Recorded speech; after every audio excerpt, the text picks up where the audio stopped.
Oi, gente. Hoje é dia do quadro Histórias Secretas do Cinema e da Música, e a história secreta de hoje é sensacional. Eu vou falar da vida de Lou Pearlman, o trambiqueiro picareta genial que criou Backstreet Boys e NSYNC. Se você curte esse tipo de conteúdo, inscreva-se no canal, ative o sininho para receber as notificações. Eu tenho quadros novos de segunda a sexta-feira.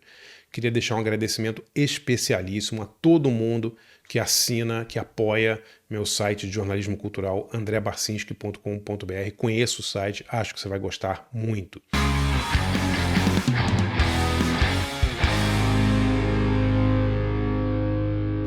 Estou aqui com o meu diretor, faz tudo, produtor, Natan Lima. Tudo bom, Natan? Certinho, André. Certinho, pessoal. Demais. Mais uma história boa por aí. Cara, é muito boa. Tá rolando na Netflix, Natan, uma minissérie chamada Bastidores do Pop, o esquema das boy bands, que conta a história desse cara chamado Lou Pearlman, que foi o cara que inventou os Backstreet Boys, né? E os Backstreet Boys foram a banda, a boy band mais rentável, que mais vendeu discos na história. É impressionante, assim, vendeu muito.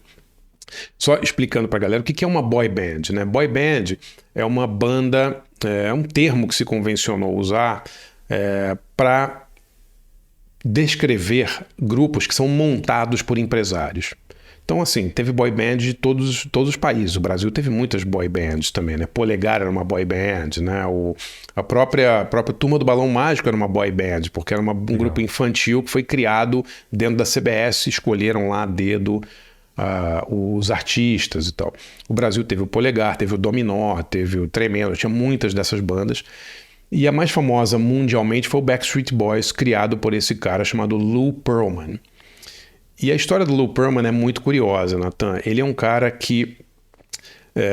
eu já escrevi vários textos sobre o Lou Pearlman. No meu livro Pavões Misteriosos tem um capítulo que eu falo das boy bands, falo das boy bands brasileiras e descrevo a história do Lou Pearlman, né? E essa série da Netflix é bem legal, bem interessante, vale a pena ver, porque conta muito os bastidores desse grande mercado das boy bands dos anos 90, né? O Lou Pearlman, Nos anos 90 entra, inclusive, na época dourada que a gente já fez um vídeo sobre, né? Cara, os anos 90, eles foram a década de ouro da indústria musical, né? Você teve tudo nessa década. Você teve grunge, teve boy band, teve Britney Spears, teve... todas as bandas de new metal, tudo bombando nessa época, né? Foi a maior década de venda de discos da história, foi de 90 a 99, 2000. Tanto que a gente já falou isso várias vezes, mas o auge de vendas da indústria musical é 99 e 2000. O maior número de vendas de discos foi nesse ano, né? No início dos anos 90, esse Pearlman, ele trabalhava com táxi aéreo, ele alugava aviões, pequenos aviões, e um dos clientes deles era o New Kids on the Block, que é uma banda, também uma boy band muito, muito conhecida, né, do início dos anos 90. E o Lou Pearlman ficava impressionado como esses caras tinham dinheiro, porque levava eles para cima e para baixo, para todos quanto é show, e ele falou, pô, eu vou montar minha própria banda, olha só.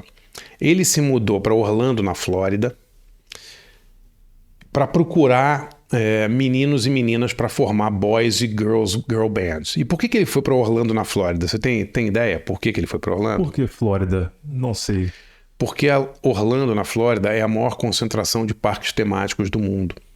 E em parque temático, você tem muito jovem, muito adolescente, muitas adolescentes contratados como monitor, como pessoas para ficar vestido de bichinhos e tal. Tem um mercado gigante adolescente pop, entendeu? Tipo, de muitos adolescentes querendo cantar, querendo trabalhar nesses mercados. Então eu diria que Los Angeles, por causa dos parques temáticos, e Orlando, na Flórida, são os melhores lugares para você, se você está interessado em achar jovens, 12, 13, 15, 16 anos, para que cantem, que dancem e tal, o local é a Flórida, é Orlando. Exatamente, por causa da atividade que já acontece lá. Tem muito parque temático, tem muita coisa de festa, tem muito, né? Então, assim, é um mercado gigantesco esse mercado adolescente na Flórida, né?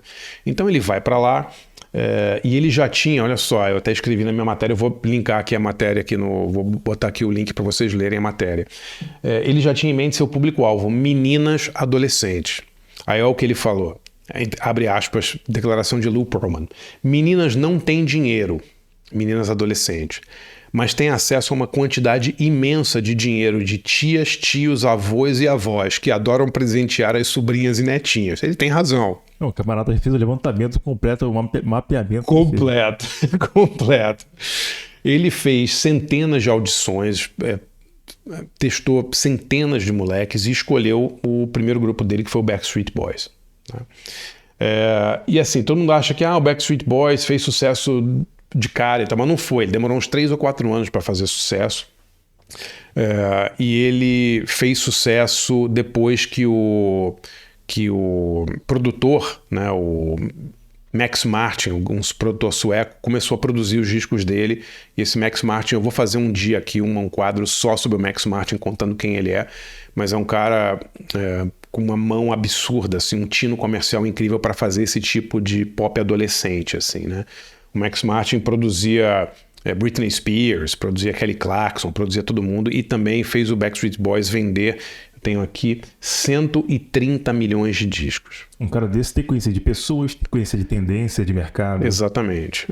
E o Max Martin ajudou o Backstreet Boys a vender isso tudo, deixando na poeira Jackson 5, New Kids on the Block e o Menudo. Né? O Menudo, acho que para o mercado latino foi a maior boy band que já existiu, né? O Menudo.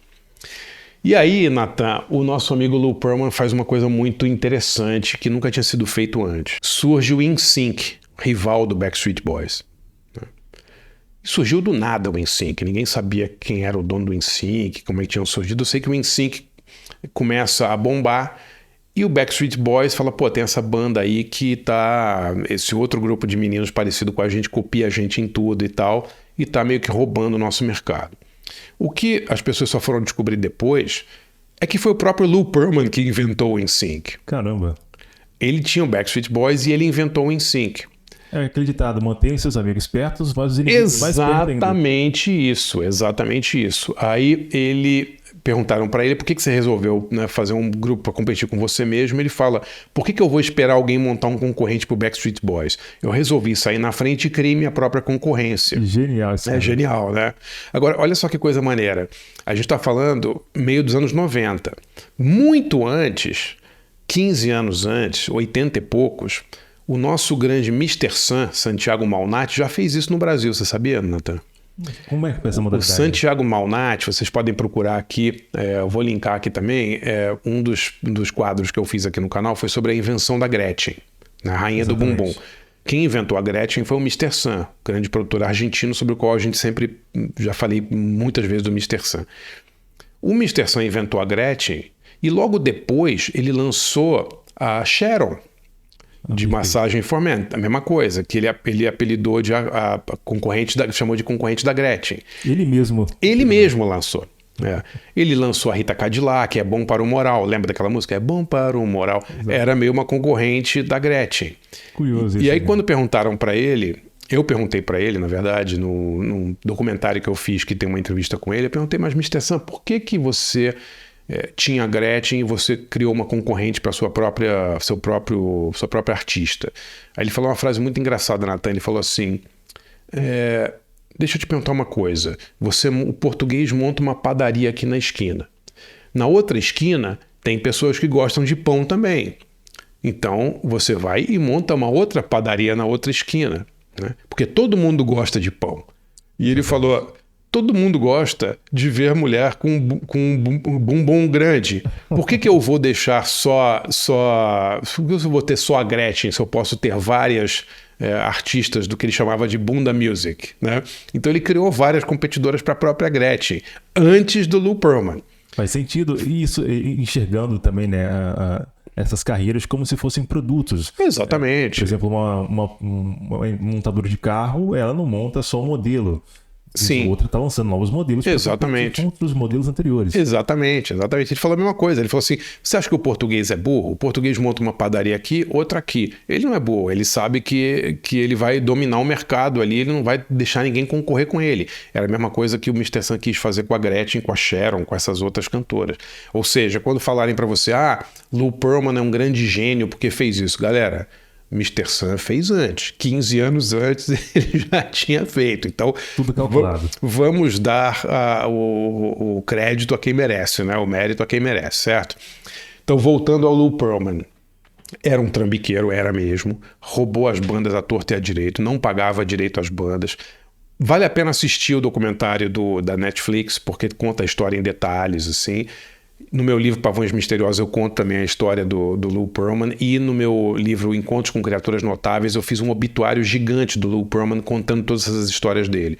Mas ele não pagava as bandas, ficou devendo dinheiro para todo mundo e tal, foi processado pelas bandas. É uma história bem triste. E ele termina a vida, não vou ficar dando spoiler aqui, mas depois ele entra num esquema de pirâmide financeira, cara. Caramba. Ele inventou... Ele era muito trambiqueiro, Nathan. Ele tinha assim... ele inventava que ele era dono de uma frota de táxi aéreo de, 200 aviões. Mas, na verdade, ele só tinha um e os outros eram uns modelinhos, assim, que ele fotografava para parecer que eram aviões de verdade. Ele era genial, porém utilizava, vez ou outra, essa genialidade. Exatamente. Lou Pearlman é o trambique em pessoa. Vale muito a pena vocês verem essa série da Netflix. Chama Os Bastidores do Pop. Bastidores do Pop, o esquema das boy bands, que conta a vida de Lou Pearlman. E eu vou deixar aqui também o link para os meus livros Pavões Misteriosos e Encontros com Criaturas Notáveis, em que eu conto também a vida desse genial trambiqueiro Lou Pearlman. Legal a história, né? Muito boa história. Ele é um cara, bom, não vou ficar dando spoiler de como ele terminou a vida, não foi bem, mas vale muito a pena ver, porque é um retrato de uma época também, anos 90, todo esse mercado adolescente bombando, disco sendo vendido para meninas e meninos, né? Porque tinham também as bandas, as girl bands e tal. Mais uma história da década de 90. Maravilhosa. Anos 90 é o que há, né, Nathan? É muito bom. Muito bom. Gente, você curte esse tipo de conteúdo? Conheça meu site de jornalismo cultural, andrebarcinski.com.br. É lá que eu concentro todo o meu trabalho de jornalista cultural. Escrevo 15 a 18 textos inéditos por mês. Por R$20 por mês, você tem acesso a todo o meu acervo de cursos, debates, workshops e cerca de 300 textos que eu escrevi para o site nos últimos 3 anos. Isso aí, galera.